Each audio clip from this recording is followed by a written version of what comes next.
Donc le point numéro, donc le premier c'était se souvenir des mères comme étant des mères comme ayant été des êtres comme ayant été nos mères. Ensuite se souvenir de leur bonté. Le numéro 3 c'est leur rendre leur bonté.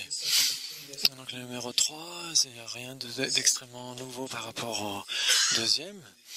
Une fois que les deux premiers ont été examinés de manière assez sérieuse, c'est de l'expérience qui sont évoquées de manière intense. Le numéro 3, vouloir leur rendre leur bonté, le numéro 3, c'est comme un engagement. Jusqu'à partir de maintenant, je vais rendre toute leur bonté à tous les êtres qui ont été mes mères. Je ne vais faire que les rendre heureuses. Tous les bienfaits que j'ai reçus de mes parents, je vais leur rendre. C'est la seule chose que j'ai à faire. Je n'ai aucune excuse pour cela. Je me prends l'engagement, je fais cet engagement extrêmement ferme et déterminé c'est ce que je vais faire, c'est mon engagement. Ensuite, une fois qu'on a fait cet engagement, on passe au prochain, c'est quoi? Le sentiment de proximité. Voir les êtres, c'est Yuong Chamba. Yuong Chamba. Yuong Chamba, ça veut dire, c'est une grande affection. Une fois que vous voyez que les êtres sont extrêmement proches de vous et que vous les aimez, qu'ils vous aiment, etc., quand vous voyez cela, comment vous les voyez, à ce moment-là, ça la change tout. Je vais vous partager mon expérience et sur cette base, vous pouvez comprendre ce que cela signifie. Et il y a très longtemps, quand j'étais jeune, j'avais peut-être 8 ans, 9 ans, 10 ans, 11 ans, 12 ans, cet âge à peu près. Parce que j'ai perdu ma mère à l'âge de 5 ans. Tout mon amour et mon affection s'est dirigé vers mon père. Mon père était tellement bon à mon égard. De la même façon, mon amour s'est dirigé vers mon père. À chaque fois que je voyais mon père, il devait avoir ses 40 ans, la fin de ses 40 ans, le début de ses 50 ans, peut-être ses 50 ans. Je le voyais comme étant super cool. À chaque fois que je le voyais, il était super smart. Donc je le voyais, il me donnait ce sentiment de fierté. Mon père était super.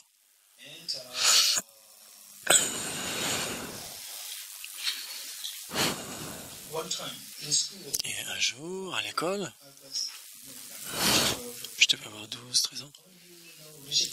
Combien d'entre vous connaissent Richard Gere? Tout le monde. À cet âge, il était jeune. Il était dans ses 30 ans, peut-être.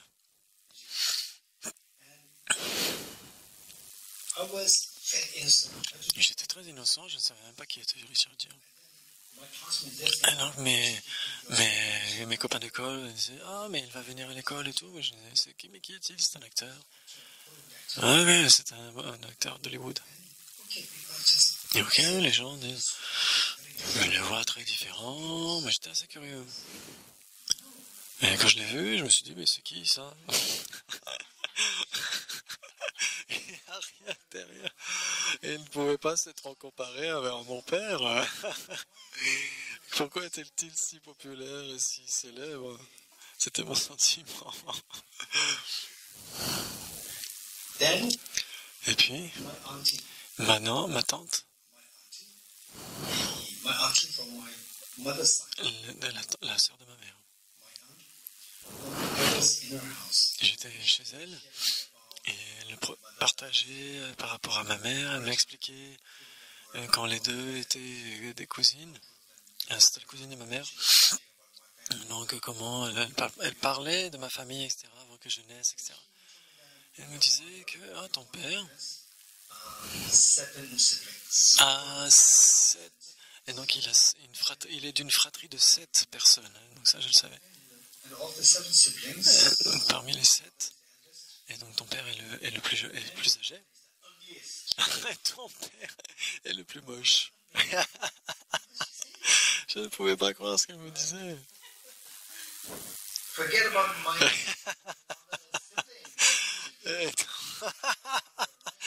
Et donc pour moi, je me disais que Richard n'avait aucun intérêt. Et elle me disait que mon père était le plus moche. Je n'étais pas d'accord avec elle. Donc après l'école, j'allais au monastère, j'allais à Bodhista. Et je lisais les textes sur Iwon Champa, sur voir les êtres comme étant... je vois les gens comme étant si cool, si sympas, ils sont attirants, ils ont du charme. Et donc je me dis, ça y est, je voyais mon père qui était en fait vraiment moche. Je le voyais, il avait du charme, il avait quelque chose d'irradique qui irradiait de lui. En fait, mon père n'était pas si beau, mais en fait, c'était possible, c'était peut-être le plus moche de sa fratrie. C'était magnifique. Quand vous sentez cet amour et cette affection, les gens que vous voyez, et vous ressentez quelque chose de proche, vous voyez les gens, il y a du charme qui se dégage des gens, il y a quelque chose qui est différent. C'est un sentiment très beau. Quand vous voyez les autres êtres avec cette affection, il n'y a aucune place pour la colère. Il n'y a aucune place pour la jalousie, la compétition, pardon. Et votre esprit jaillit, se dirige spontanément vers ces gens. Et donc cette bodhisattva que nous avons vue, la retraite de bodhisattva que nous avions faite à l'ashram hindou, il y avait un couple qui venait qui faisait tourner l'ashram et il pratiquait le bouddhisme. Nous avons organisé la première la retraite bodhisattva là-bas, à l'ashram.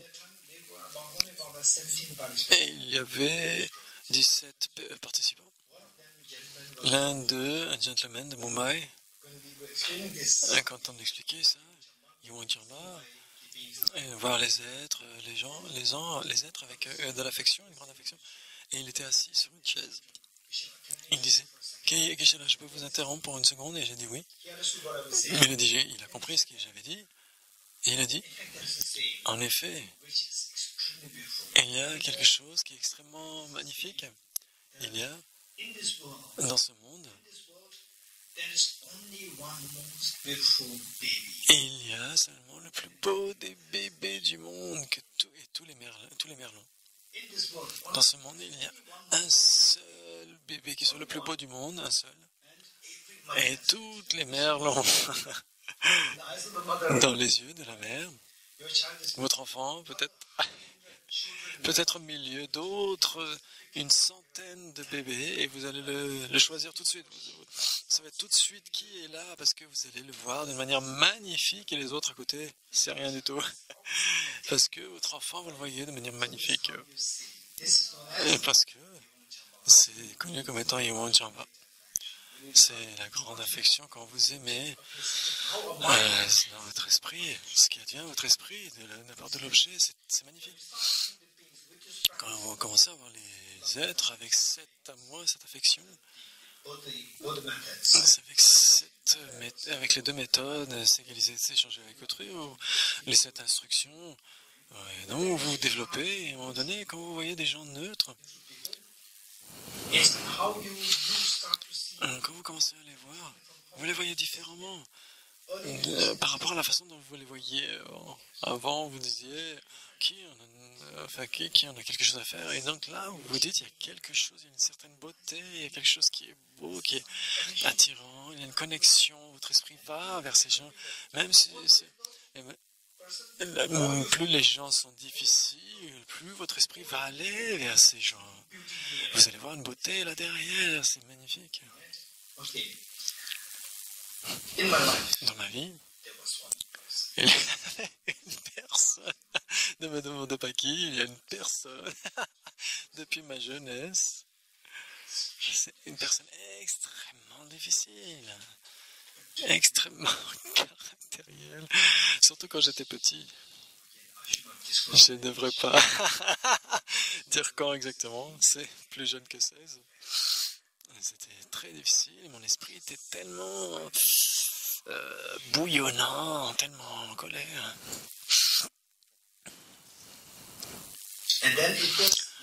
Ce n'est pas à cause de ma répulsion, c'était à cause de la personne, la personnalité de cette personne. Personne n'aimait cette personne. Personne ne l'aimait. Même les membres de la famille de cette personne ne pouvaient pas la voir. C'est une personne très difficile. Donc, comme un garçon tellement antipathique.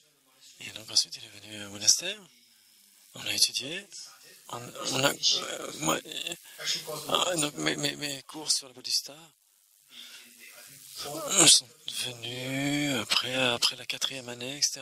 La première année, j'étais de ma propre initiative, j'étudiais, je prenais une note, j'étudiais par rapport au Bodhisattva, mais je les étudiais, mais c'était pas des cours qui étaient donnés, mais moi je les étudiais de mon côté, et je me disais, puis j'atteindrai l'état de Bouddha pour le bien de tous les êtres, et cette personne est venue à mon esprit. J'ai dit, sauf pour cette personne, puis ça j'atteindrai l'état de Bouddha pour le bien de tous les êtres, et cette personne est venue à mon esprit, et non, sauf pour lui. Et là c'était extrêmement difficile pour moi, ce n'est pas Bodhisattva dans ce cas-là. Donc qu'est-ce que je devrais faire? J'ai pratiqué.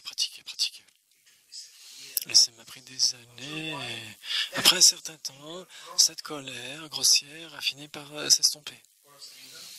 La colère grossière. Et c'est devenu quelque chose de plus normal. Après un certain temps, j'ai encore pratiqué. Et la même personne...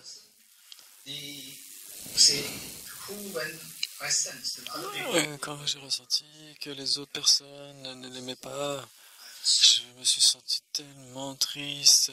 Je me dis comment cette personne peut l'insulter, la blesser, etc. Et spontanément, j'ai commencé à défendre cette personne. Et donc ces changements peuvent venir.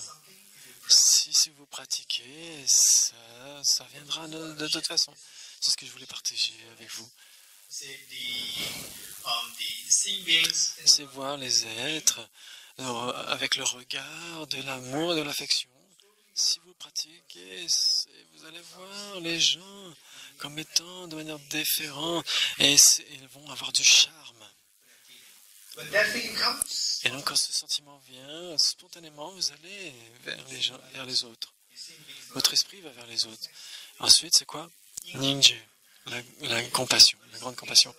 Quand vous voyez les êtres avec l'affection, avec les yeux de l'affection, tel qu'une mère voit son enfant, avec comment son enfant qui est si attirant, qui est si aimant, digne d'amour, etc.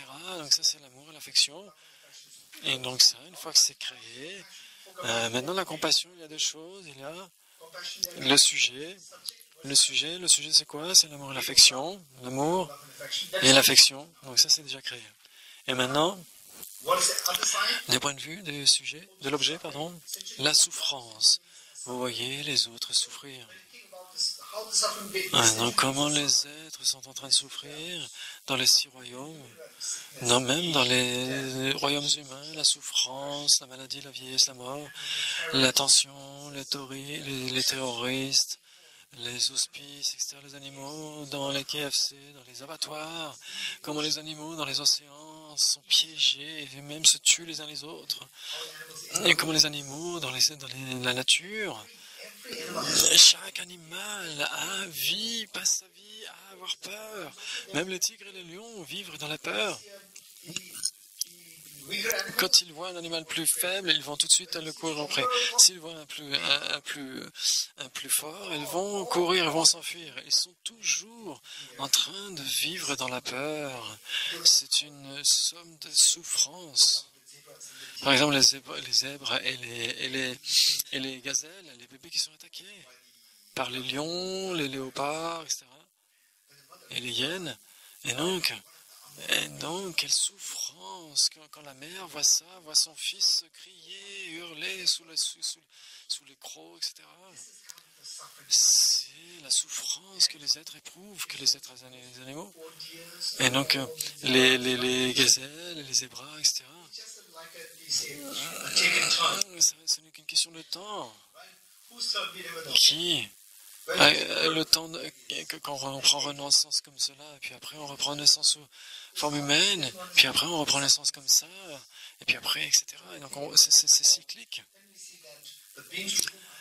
Et donc les êtres que vous aimez, quand vous voyez les agonies qui sont en train de traverser, ce sentiment d'amour et d'affection va prendre la forme de la compassion. Puissiez-vous être libre de la souffrance et des causes de la souffrance. Ça devient extrêmement intense. Ressentez-le, laissez-le s'élever. Et donc parfois vous pourriez pleurer quand vous pratiquez cela. Par vous-même dans votre chambre, vous pourriez pleurer. À ce moment-là, vous pleurez, c'est très bon. Les émotions sont plus fortes, sont plus puissantes, sont plus activées. Et là, votre compassion, la graine de votre compassion étant plus développée.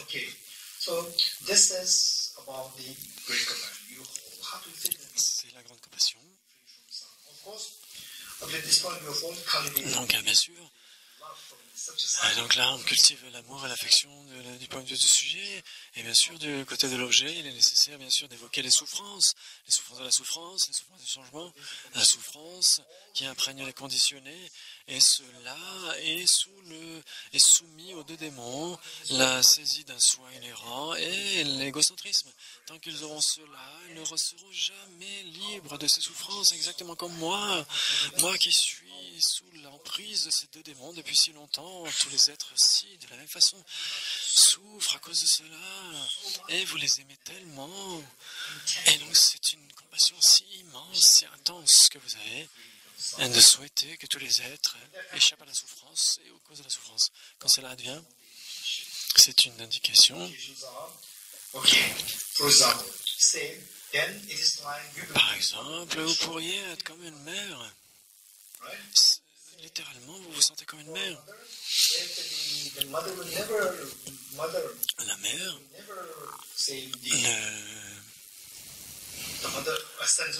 donc bien sûr, une mère raisonnable, une mère affectueuse, qui est, 90% des mères sont comme ça, dans certains cas.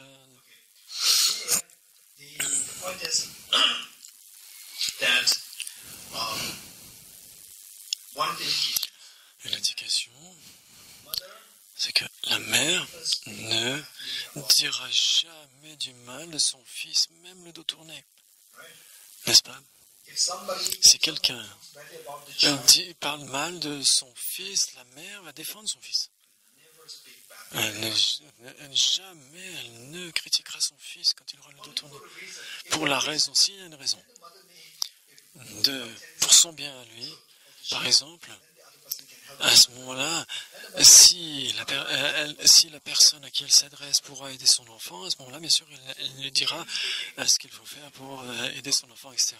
Mais jamais elle ne fera de commentaires, des jugements, etc. Si vous faites des jugements, des commentaires sur les gens qui sont le dos tourné, vous n'avez pas cela. Si votre affection, votre compassion, etc., grandit, tous ces jugements, ces critiques totalement inutiles se dissolvent.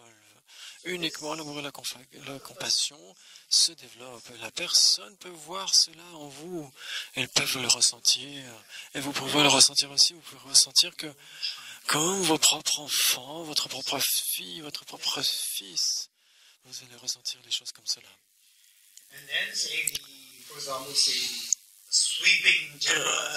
Donc, des généralisations.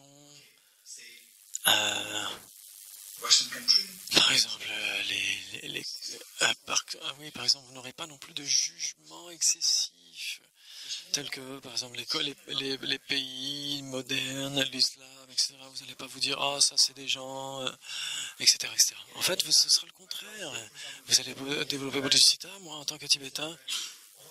Oh, je ne dirai jamais, oh, c'est chinois. Si j'étais cette attitude-là, c'est fini, vous êtes loin de Bodhisattva, si c'est le cas. Tellement loin de Bodhisattva, aucune excuse, aucun doute que, bien sûr, que le gouvernement chinois des tortures, détruit, etc., des millions de personnes, etc. Mais comment je ne pourrais pas avoir de la compassion vis-à-vis de ces millions de gens? Et donc, si cette animosité advient, ce n'est juste que le signe d'une personne ordinaire. Vous êtes une personne ordinaire, vous n'avez pas bodhicitta. Nous, les bouddhistes, eux, les non-bouddhistes. C'est quoi? Ce n'est pas bodhicitta, ce n'est pas du tout le bouddhisme. Si vous dites, moi, nous, les bouddhistes, et eux, les non-bouddhistes, si vous avez cette attitude, vous n'avez pas du tout compris le message du Bouddha. Le message du Bouddha, c'est d'embrasser tous les êtres. Et vous les repoussez. Donc, où est le message du Bouddha dans cette attitude? Ce sont des indications extrêmement claires, quelle que soit la religion, d'où viennent les gens, le pays d'où viennent les gens, quel que soit le genre, votre sentiment se tournera vers tous. Et ces généralisations complètement stupides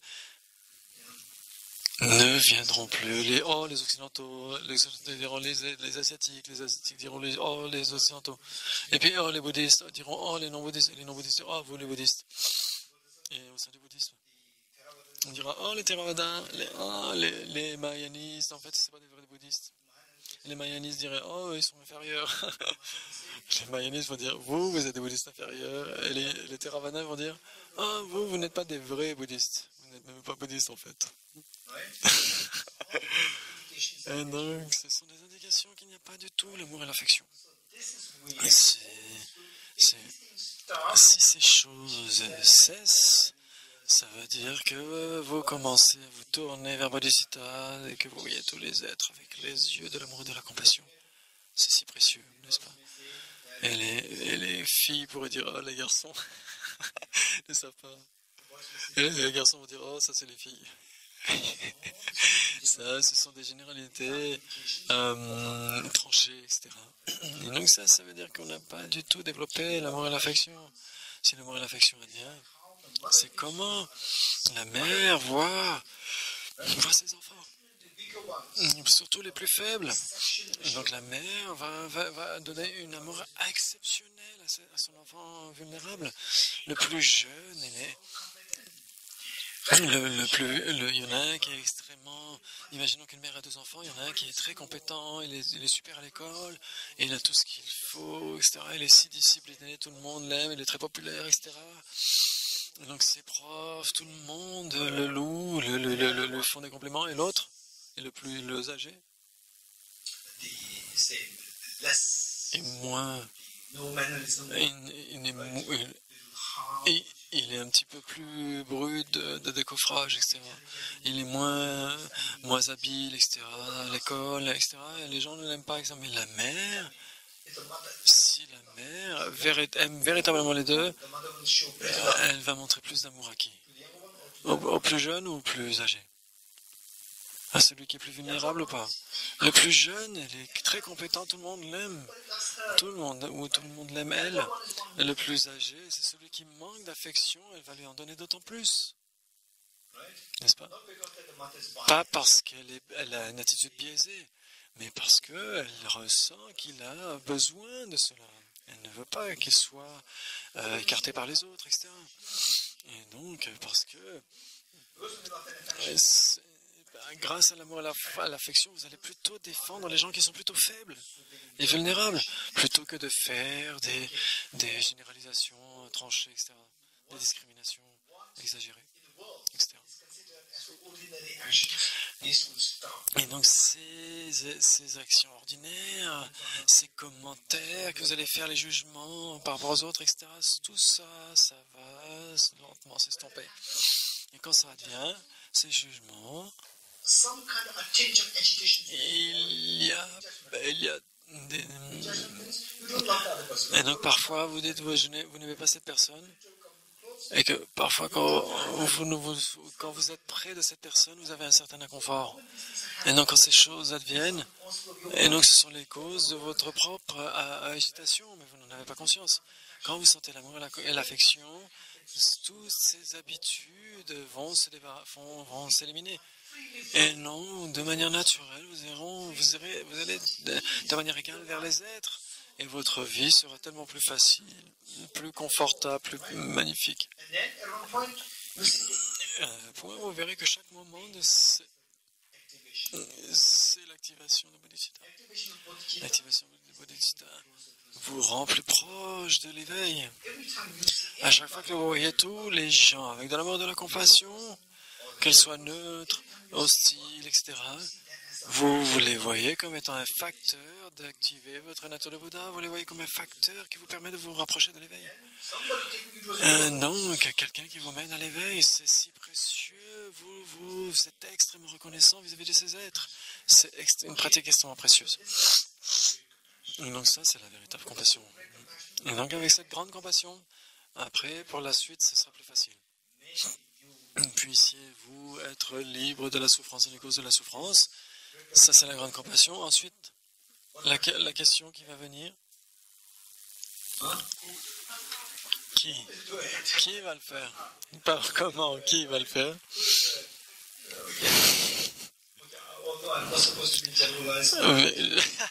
Mais que je ne sois pas... Même que je ne sois pas censé généraliser, je vais dire une généralisation. Les Français aiment bien dire comment. Donc la prochaine question, c'est quoi? Vous allez dire comment? Essayez de réfléchir un peu, vous allez voir. Ah, mais qui? Qui va le faire? Qui va le faire? Je vais le faire. C'est l'altruisme, c'est la responsabilité universelle.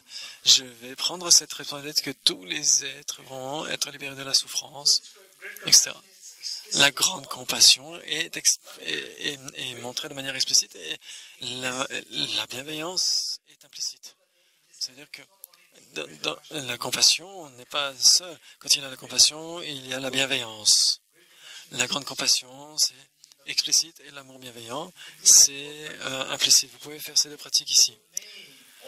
Et puis, tous les êtres qui me sont chers, atteindre la libération, être libre de la souffrance et des causes de la souffrance. C'est la grande compassion. Puissent tous les êtres, sans exception, qui me sont chers, être libres de la souffrance et des causes de la souffrance. C'est la grande... Et puissent-ils être tous associés au bonheur et aux causes du bonheur. Donc ça, c'est la grande bienveillance. Maintenant, qui va le faire? Qui va se charger de ça? Je vais le faire. Je vais prendre la responsabilité universelle que tous vont échapper à la souffrance et que seront tous associés au bonheur. Je vais le faire. C'est l'altruisme.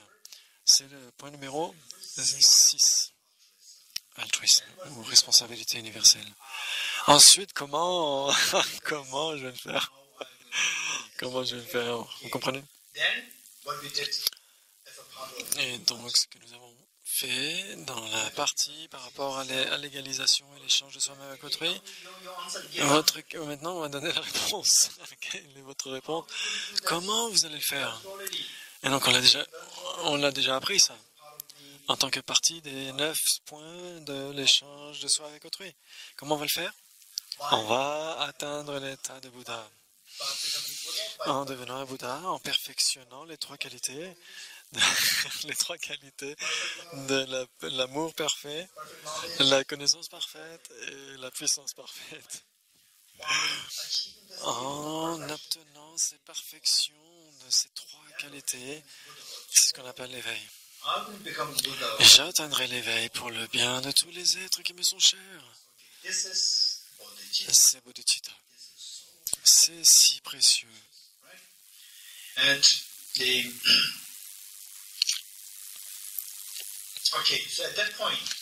ce moment-là, une fois que vous générez ce sentiment de vouloir atteindre l'éveil pour le bien de tous les êtres, sans exception, quand ce sentiment devient très intense, vous avez entré dans le premier gâté. Vous devenez un bodhisattva. Vous entrez dans la voie d'accumulation du Mahayana. Et vous devenez un bodhisattva. À ce moment-là, vous devenez un enfant de la lignée des Bouddhas.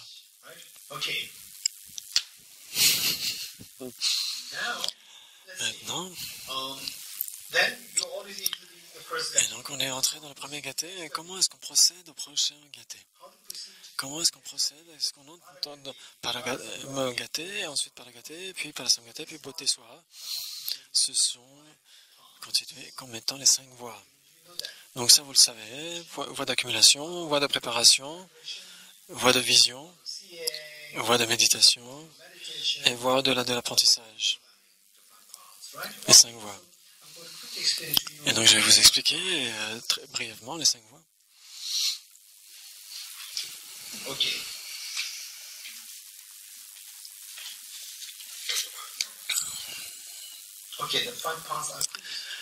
Je vais les expliquer brièvement. La première, c'est la voie d'accumulation. Pourquoi est-ce qu'on l'appelle la voie d'accumulation? Je vais vous poser une question. D'abord, la question est... Ces méthodes que nous avons évoquées, cette méthode-là, c'est laquelle? La méthode de causalité septuple. 7 causes et un effet. 6 causes et un effet. Donc il y a 7 étapes et un préliminaire. Le préliminaire, c'était quoi? L'équanimité ou l'impartialité.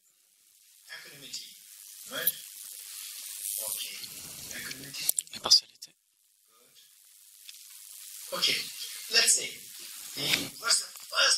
Quelle est la toute première partie? La toute première partie, c'est l'entrée dans la voie d'accumulation. C'est quoi? Et combien y a-t-il de voies? 5. Parmi les 5, c'est la première, c'est laquelle? La première, c'est la voie d'accumulation. Donc ma question,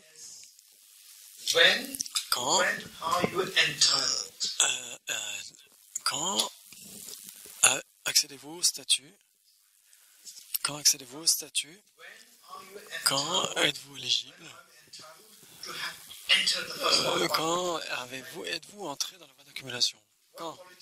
Quelles sont les qualités qui sont nécessaires? Bodhicitta.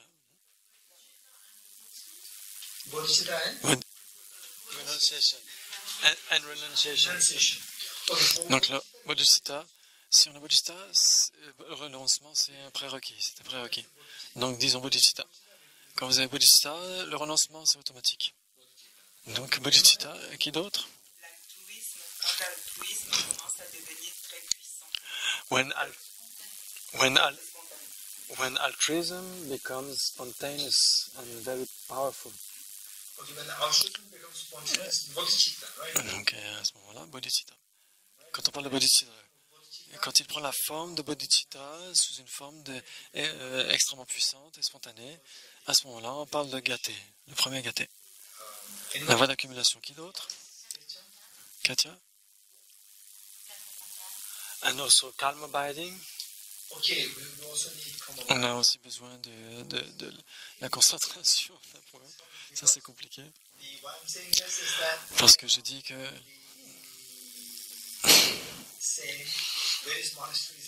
il y a des débats là-dessus dans les monastères.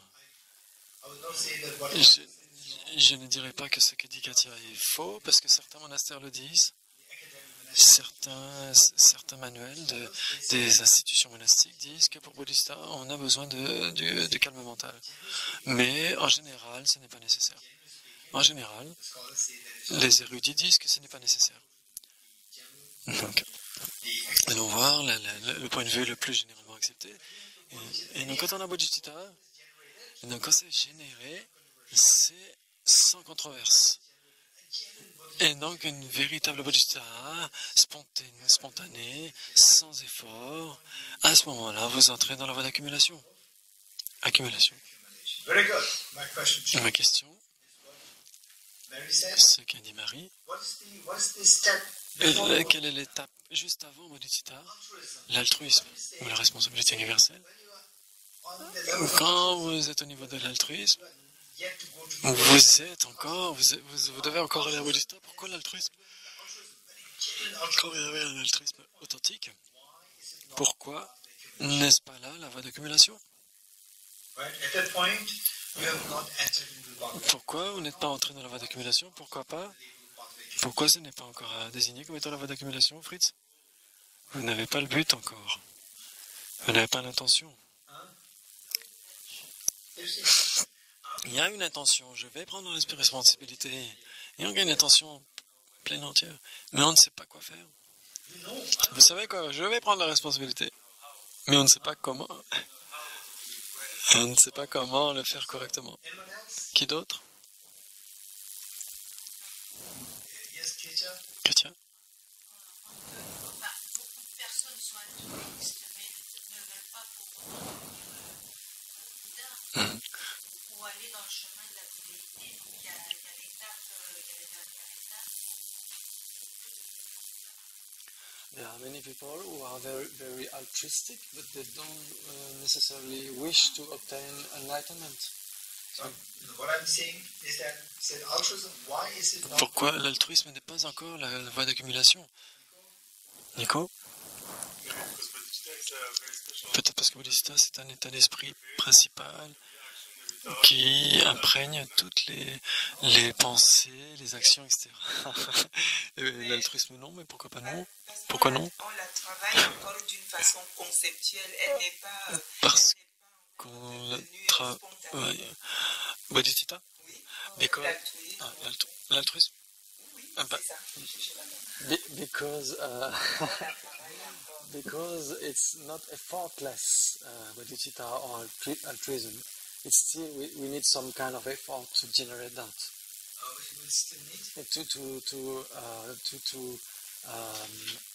It's not effortless. We need to a kind of effort. It still needs effort. Yes. Et l'altruisme est très intense pourtant, hein? L'altruisme est vraiment l'altruisme est sans effort. Et pourquoi cet effort, cet altruisme dénué d'effort n'est-il pas une voie d'accumulation? Parce que le but de l'éveil n'est pas encore là. Yes, Chen. Tiens. Not only he, she also. Pas seulement lui, ça peut être elle aussi. Lui ou elle ne connaît pas nécessairement l'éveil. Et il ou elle ne sait pas ce qu'est l'éveil. Mais il, bien sûr, il sait ce que c'est l'éveil. Il sait ce que c'est. Mais Bodhisattva n'est pas encore là. Est-ce que vous connaissez l'éveil? Bien sûr, que vous avez appris cela. Et donc, imaginons que vous n'avez pas Bodhisattva, vous avez déjà l'altruisme et vous savez ce qu'est l'éveil. Cette personne n'est pas nécessairement bouddhiste. Elle peut appartenir à notre religion. Quand vous atteignez ce niveau, l'altruisme, parce que vous avez le renoncement nécessaire. Et sans le renoncement, vous ne pouvez pas avoir bodhicitta. Et donc sans le renoncement est déjà là. Le renoncement, c'est quoi? Et vous savez ce que le nirvana. Vous savez déjà ce qu'est cela.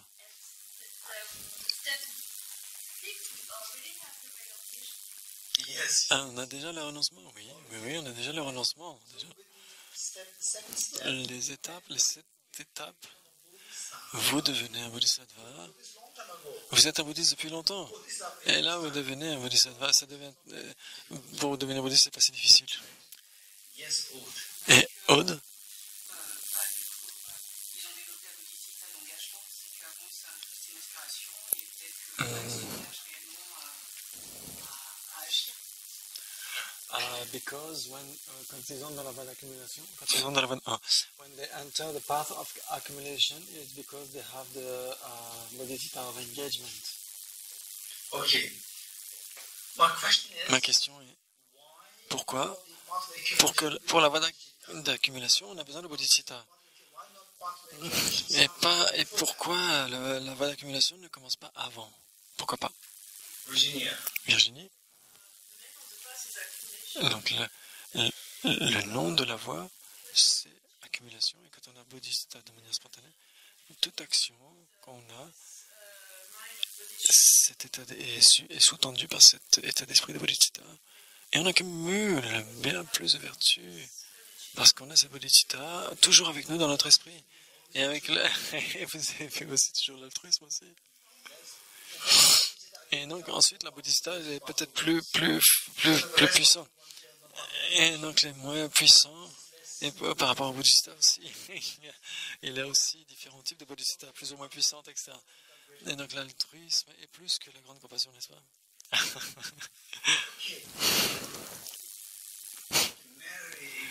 Maria,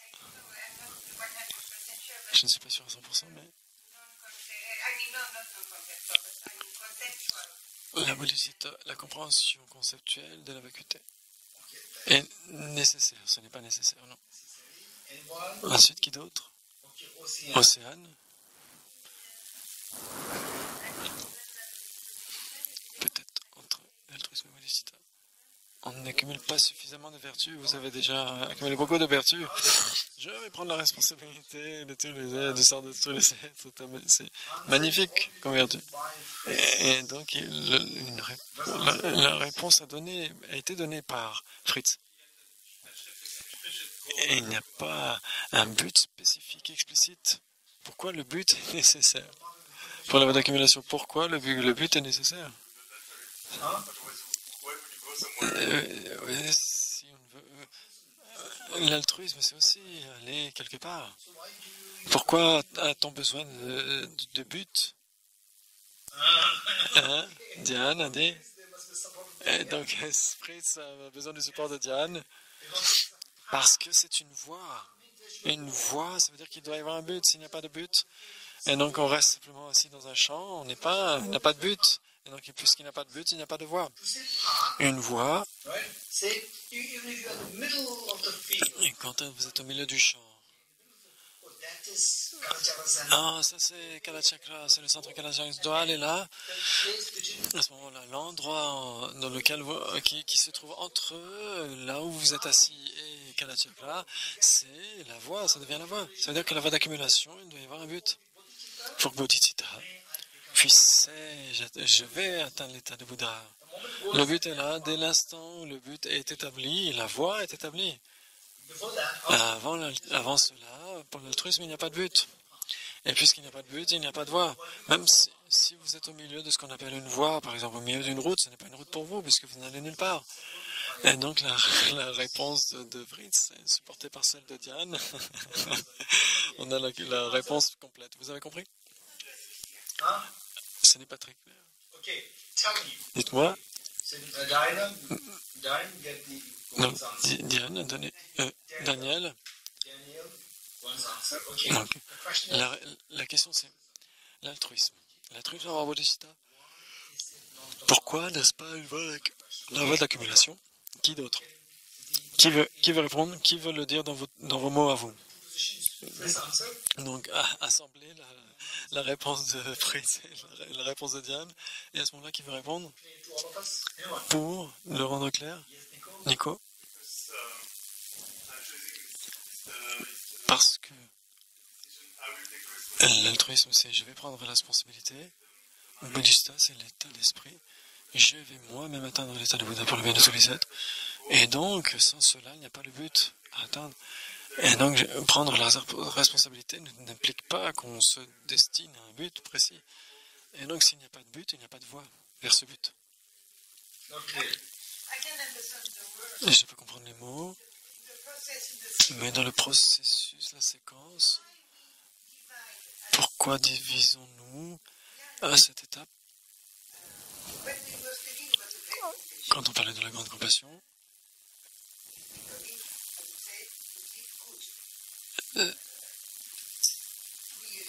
on réalise que les êtres souffrent et on leur souhaite d'être libres de ces souffrances.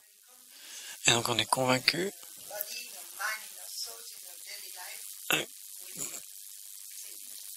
on est convaincu, ce n'est pas un concept, on est imprégné, on a une expérience véritable. Et donc l'altruisme, on décide de prendre la responsabilité. Puis-je dire que nous avons besoin de l'amour parfait, la connaissance parfaite et la puissance parfaite? Si je dis brièvement, je le prends maintenant, cette responsabilité. Je suis toujours dans l'altruisme. On est dans l'altruisme. Je prendrai la responsabilité, c'est toujours la responsabilité universelle. C'est toujours l'altruisme. Et comment je peux le faire? D'accomplir cette responsabilité, de prendre cette responsabilité du sort des êtres, si ce n'est en atteignant l'éveil, l'état de Bouddha.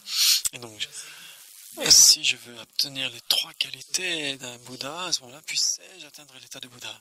Ça, c'est Bodhicitta, pour le bien de tous les êtres. Donc, au moment où vous générez Bodhicitta dans votre cœur, vous développez, vous entrez dans la voie d'accumulation. Cette voie, c'est la voie d'accumulation, parce que l'accumulation, Julia, ça va avec le soleil?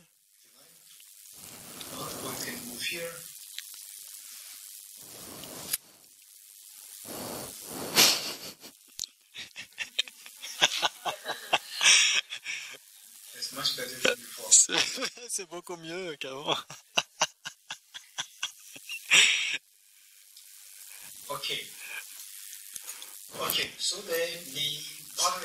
Et donc la voie d'accumulation.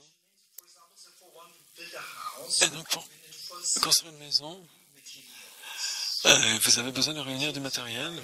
Donc le matériel pour l'éveil, de quoi avez-vous besoin pour atteindre l'éveil? Bodhicitta. Les 2 bases, les 2 voies, les 2 résultats. On allait étudier il y a quelque temps, non? C'était quand? Hier. Hier. Ou ce matin? Hier. Ou il y a 2 ans? On ne s'est pas rencontrés avant. L'année dernière, on ne s'était pas rencontrés, non? Donc peut-être on s'est rencontrés une vie passée, quand une vie passée. Et donc les 2 bases, les 2 voies et les 2 résultats, les 2 fruits. La base, les 2 vérités. La voie, sagesse et méthode. Et donc accumuler la sagesse et la méthode. Et donc ici, la voie d'accumulation, c'est là où on accumule une énorme sagesse et une énorme méthode. Et donc on assemble le matériel pour obtenir l'éveil. C'est la voie d'accumulation. Et donc ensuite, la voie de préparation. La voie de préparation, on le fera plus tard. Ensuite, il y a quoi? La voie de préparation, la voie de vision. Ici, quand on dit voie, on doit suivre Gate, Parasam, Gate, Bodhiswa. Ce n'est pas une voie externe, c'est un voyage intérieur. C'est une voie interne, parce que c'est un voyage intérieur. On doit voyager sur la purification de l'esprit. Dites-moi. Et donc il y a 2 façons de purifier l'esprit, vous vous souvenez? On purifie l'esprit. Vous vous souvenez? Il y a toutes les chaussures dehors, et vous les recouvrez d'un tissu, Simplement, vous les recouvrez avec un tissu magnifique, avec des fleurs dessus, et là, c'est une façon de le faire. Et à l'intérieur, il y a toujours les saletés, et les chaussures. Et donc, l'autre façon, c'est d'enlever véritablement les chaussures, ou les saletés ici. Les souillures mentales, quand on enlève véritablement les souillures, ça vient quand? Qu'est-ce qui vous aide de radiquer littéralement les souillures mentales, les afflictions, les souillures mentales, la sagesse de la vacuité. C'est la réalisation, la sagesse qui réalise directement la vacuité. Et il y a 3 termes techniques. La réalisation directe, la sagesse qui réalise directement la vacuité. La sagesse qui réalise de manière non duelle, la sagesse non duelle de la vacuité. La sagesse directe de la vacuité, la sagesse non duelle de la vacuité et la sagesse non conceptuelle de la vacuité. Ces 3 sont équivalentes. La sagesse directe de la vacuité. La sagesse non duelle de la vacuité. La sagesse non conceptuelle de la vacuité. Ces 3 sont synonymes. Vous comprenez? Vous l'avez? La première, sagesse directe. Voir directement la vacuité, et comme vous verriez la fleur ici directement. Le deuxième, c'est non-duel. La sagesse non-duelle de la vacuité, c'est au sujet-objet. La dualité sujet-objet disparaît. Vous êtes totalement immergé dans la vacuité. Il n'y a plus de dualité sujet-objet. La sagesse non conceptuelle, c'est-à-dire que là, ce que vous voyez, une fleur, fermez vos yeux et pensez à une fleur blanche. Cette pensée de la fleur blanche est conceptuelle. Ce que vous voyez avec vos yeux, c'est direct. Et donc, non conceptuel veut dire, et ce n'est pas avec une pensée, c'est direct. Donc, sagesse directe, sagesse non duelle, sagesse non conceptuelle de la vacuité, tout ça c'est synonyme, c'est équivalent. Quand les souillures mentales commencent à être éliminées véritablement, quand ça commence vraiment, quand cela devient vraiment l'expérience directe de la vacuité. L'expérience non duelle de la vacuité, l'expérience non conceptuelle de la vacuité. Quand avez-vous cette expérience-là? Quand? Laquelle des 5 voies? Au moment où nous entrons? Quand? When we enter the path of seeing. Very good. Très bien. Path of seeing. Quand on entre dans la voie de vision, c'est là qu'on a une réalisation directe de la vacuité. Très bien. So there, the direct experience will come to you, and at that point, à ce point, et donc les souillures commencent vraiment à être éliminées. therefore, when you speak C'est about pourquoi quand on parle des 4 nobles vérités, c'est quoi? La vérité de la souffrance, la vérité de l'origine, la vérité de la cessation.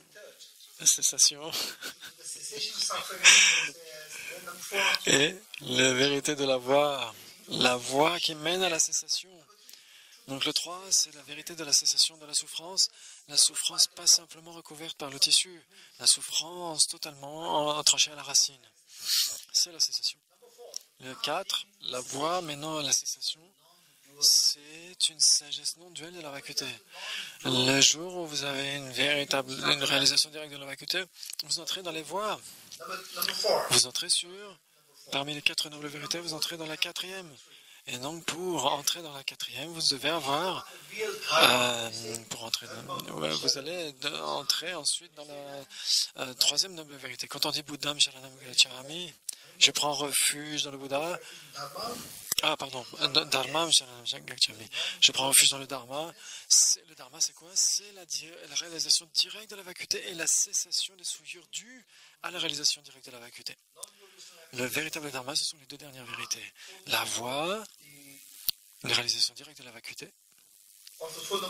Parmi les quatre, c'est la quatrième noble vérité. C'est une voie, c'est la voie, c'est une réalisation directe de la vacuité. Et grâce à cela, on a ce qu'on obtient, c'est la cessation, les vraies cessations de la souffrance et de ses causes. Ces deux sont le véritable dharma. Dharmam sharanam gacchami, quand on dit je prends refuge dans le dharma, c'est le sens de cela.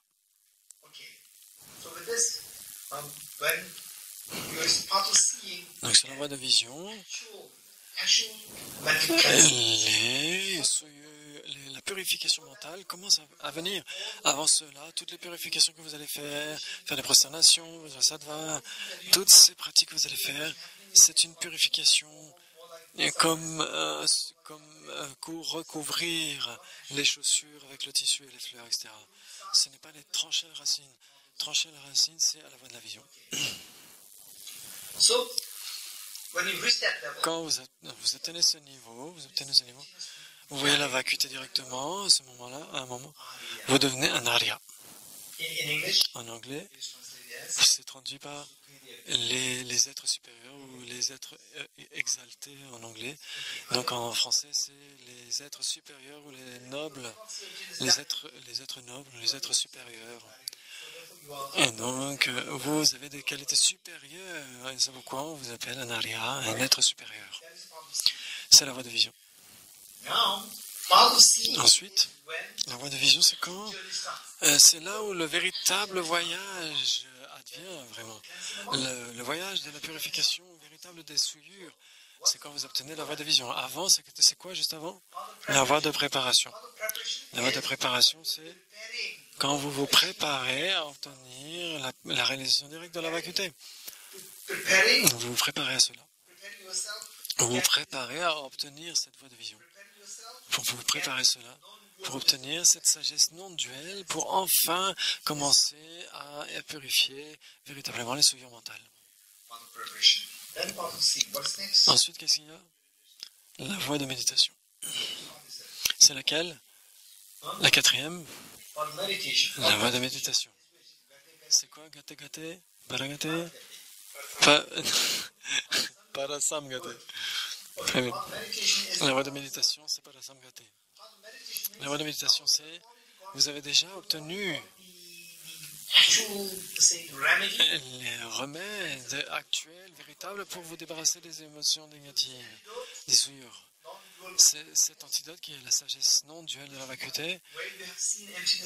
Quand vous avez perçu directement la vacuité, directement, cet antidote que vous avez obtenu, qu'est-ce que vous devez?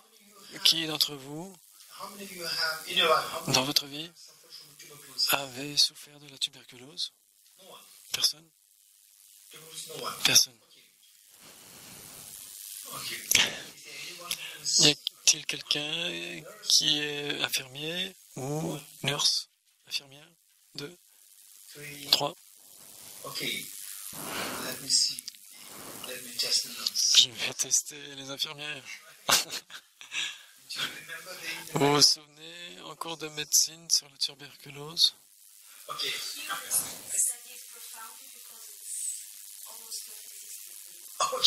On ne l'étudie plus beaucoup parce que c'est presque inexistant maintenant.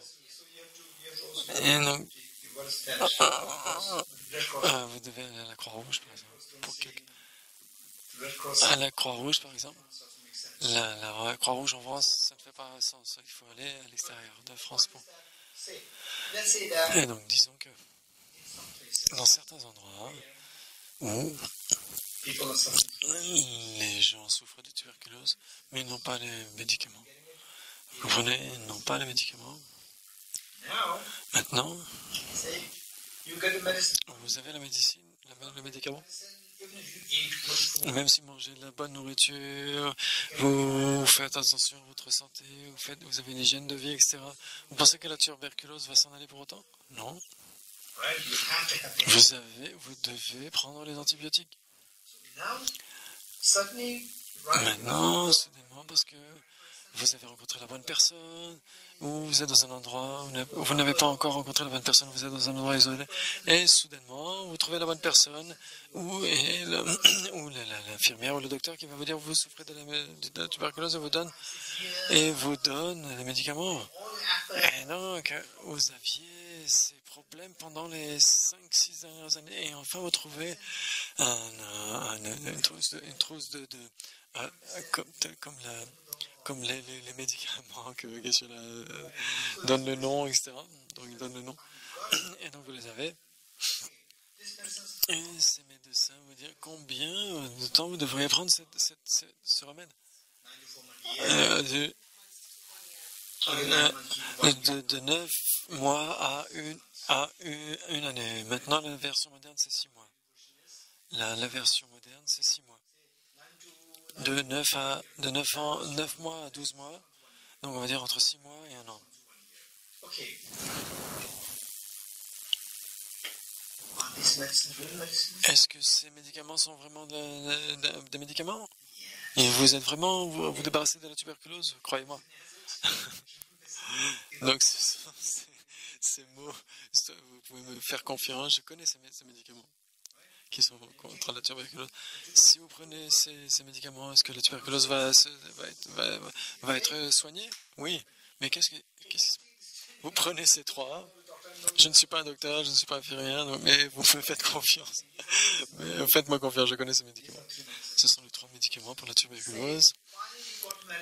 Donc vous trouvez ces médicaments et le docteur vous dit, le meilleur médecin au monde vous dit, prenez ces 3 médicaments pour 6 mois et votre tuberculose sera guérie.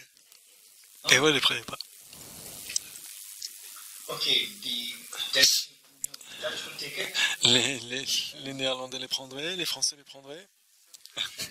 Les Français sont un petit peu bébêtes des fois. Le meilleur docteur du médecin.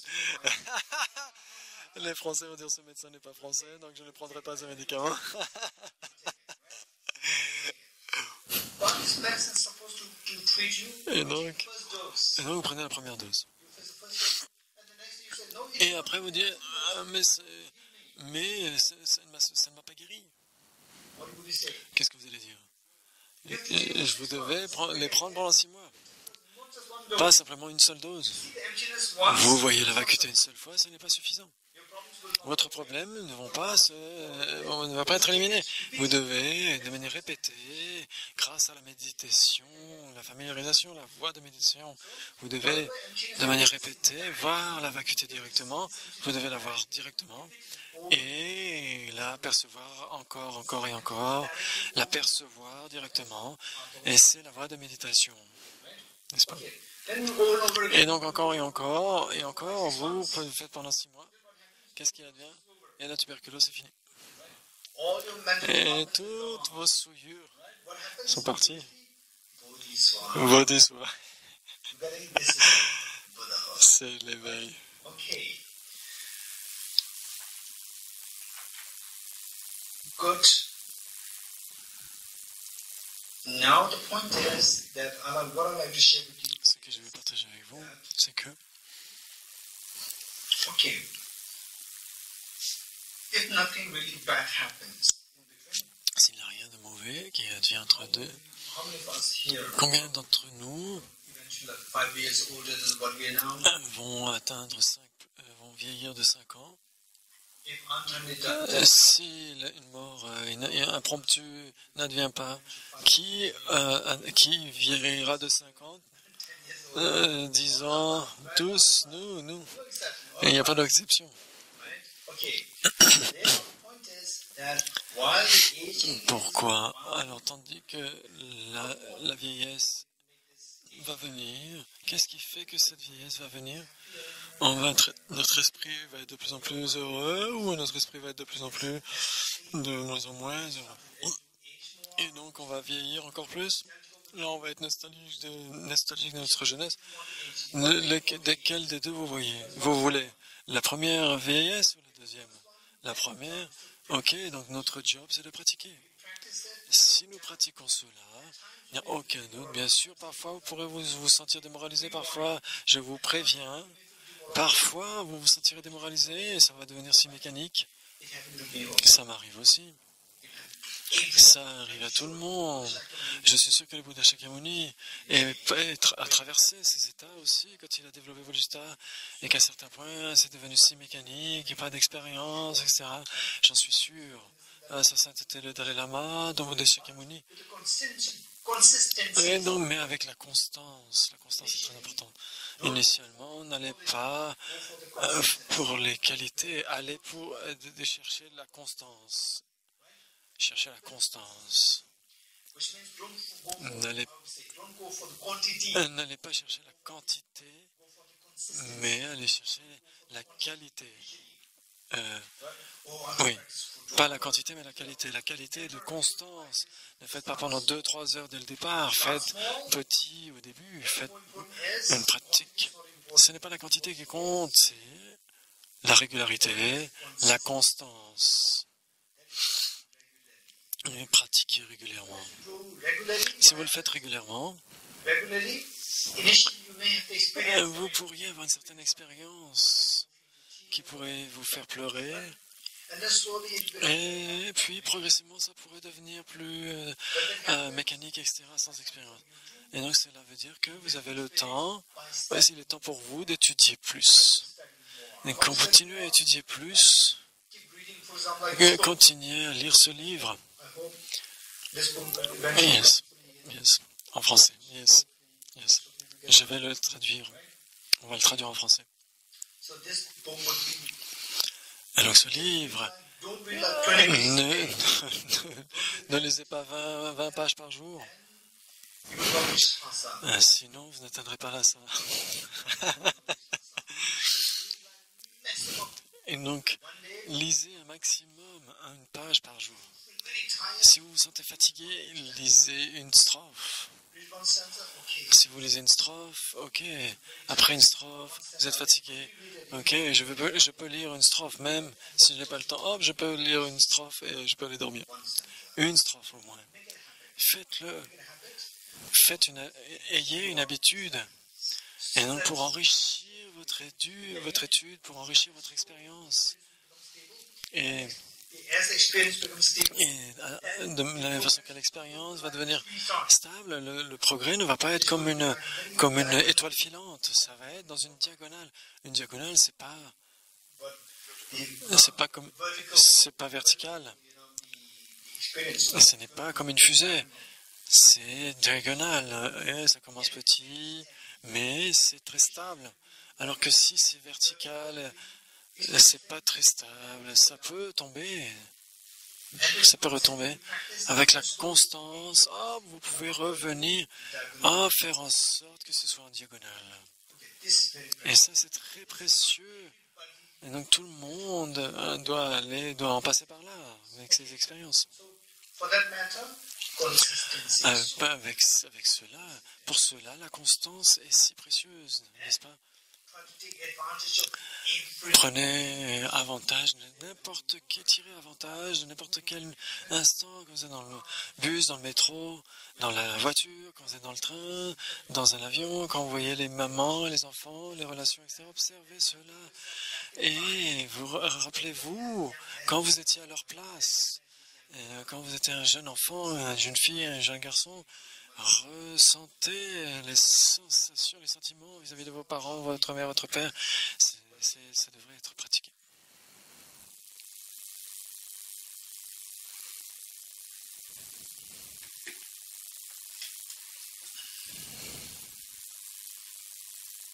Okay.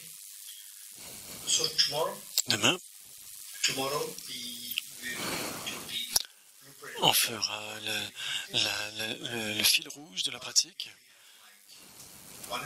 Si vous avez une demi-heure par jour, par exemple, pour votre pratique, ou 1 heure par jour, une demi-heure par jour, 20 minutes par jour, 10 minutes par jour, comment ça devrait être employé pour la pratique? C'est ce qu'on verra demain.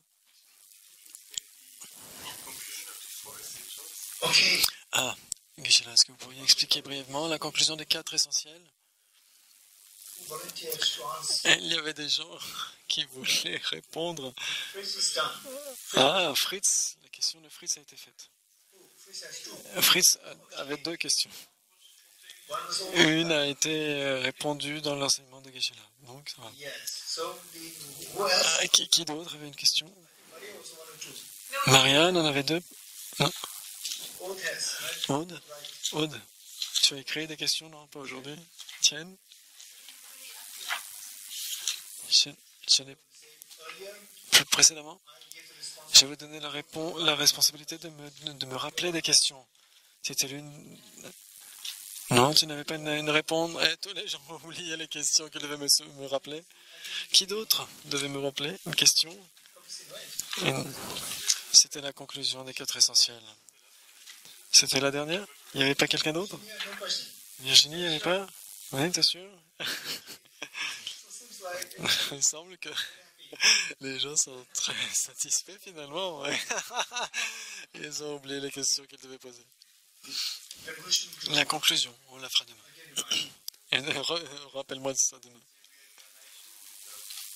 Okay, reincarnation. Donc par rapport aux renaissances, et donc j'ai d'autres entretiens aujourd'hui, ce soir. So tomorrow, Donc demain, on a yes. Then after the breakfast, we have the 1 hour session. et donc après le petit déjeuner à 9h, de 9h à 10h30, c'est la dernière session. J'espère qu'on pourra terminer vers 10h. Je vais essayer. Donc demain matin, si vous avez des problèmes de santé, si vous pouvez le faire demain, c'est bien, mais bien sûr, si vous avez des difficultés de santé, etc., vous devez vous reposer. Le faire le tsok demain, c'est très bien. Prendre les vœux d'aspiration, de Bodhisattva, c'est extrêmement important de le faire ensemble. Et ensuite, quand j'aurai... donc sinon, on n'aura pas trop... Et bien sûr, vous pouvez prendre les vœux de Bodhisattva par vous-même, on n'a pas besoin d'être en groupe. Ce qu'on fait ici, vous pouvez le faire tous les jours. Il y a beaucoup de gens qui ont assisté au retrait de Bodhisattva précédemment, et après la retraite de Bodhisattva, ils ont continué à faire ces pratiques avec la lune et le vajra tous les jours, depuis ce jour-là jusqu'après. Tout le monde peut le faire, ce n'est pas nécessaire. Là, par exemple, le matin, on fait 1h30 ou 2 heures. On fait 2 heures, mais ça peut être fait 10 minutes. 10 minutes, vous pouvez le faire. Prendre ses vœux d'aspiration, le Bodhisattva. Donc vous pouvez le faire comme ça. Et donc vous pouvez le faire comme ça et prendre cette habitude. Et c'est une façon extrêmement habile de prendre soin de vous. Qui veut être bon de manière habile vers soi-même? Qui veut être bon vers soi-même? Qui veut être bon de manière habile? C'est de prendre ses vœux de Bodhisattva au moins pendant 10 minutes par jour.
Prière de dédicace. Page 284.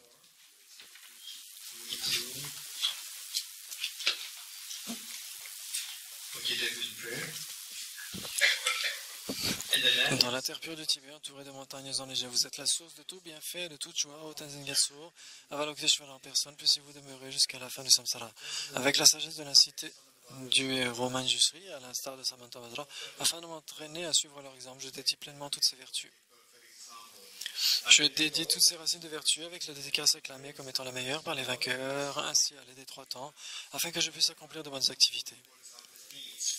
Puisse chosen jorim boche, ma ke param ke giruchi, ke panyam va me paya, gone gondo perwayo. Puisse le précieux esprit d'éveil naître là où il n'est pas né, et là où il est né, puisse-t-il ne pas décliner, mais toujours se répandre. Tant que demeurera l'espace, tant que d'errants l'on aura trace, puisse-je moi aussi rester pour leur souffrance se dissiper. Par les mérites issus de ces actions vertueuses, puisse-je atteindre rapidement l'état de Guru Bouddha et mener tous les êtres sans exception vers cet état éveillé. Je dédie les mérites ainsi accumulés à la réalisation des activités, des prières, des Bouddhas, des Bodhisattvas, des trois temps et au maintien du Dharma, des écritures et des réalisations. Puisse-je au cours de toutes mes existences, par la force de ces mérites, n'être jamais séparé des 4 cycles du Mahayana, et puisse-je accomplir toutes les étapes de la voie, le renoncement, Bodhisattva, la vue parfaite et les 2 phases. Avec le souhait de libérer tous les êtres, je prendrai toujours refuge jusqu'au cœur de l'éveil, en le Bouddha, le Dharma et la Sangha. Inspiré par la sagesse et la compassion, aujourd'hui, en la présence du Bouddha, je génère l'esprit d'éveil pour le bien de tous les êtres. Je prends refuge dans les 3 joyaux, je confesse toutes mes négativités individuellement, je me réjouis des vertus de tous les êtres et je maintiens le précieux esprit d'éveil en mon cœur. Vous qui clarifiez toujours plus la voie unissant vacuité et compassion, ô protecteur du Dharma et des êtres du pays des neiges, ô Tenzin Gyatso, détenteur du lotus, je vous prie pour que vos souhaits s'accomplissent spontanément. Puissent les opérations, les pensées, les actions malsaines, des forces malignes humaines et non humaines qui prennent une apparence malveillante à cause des prières perverties, faites à l'encontre du Bouddha Dharma, être totalement vaincu par le pouvoir de vérité des 3 joyaux. Puisse-je au cours de toutes mes existences n'être jamais séparé d'un pouvoir fait maître, bénéficier de la magnificence du Dharma et après avoir parachevé les qualités des terres et des chemins. Puisse-je atteindre rapidement l'état de Vajradhara. Au cours de toutes les existences à venir, puisse-je être guidé par Arya Manjushri, être capable, même auprès de ma vie, de détenir le Dharma en général et les enseignements sur l'interdépendance en particulier.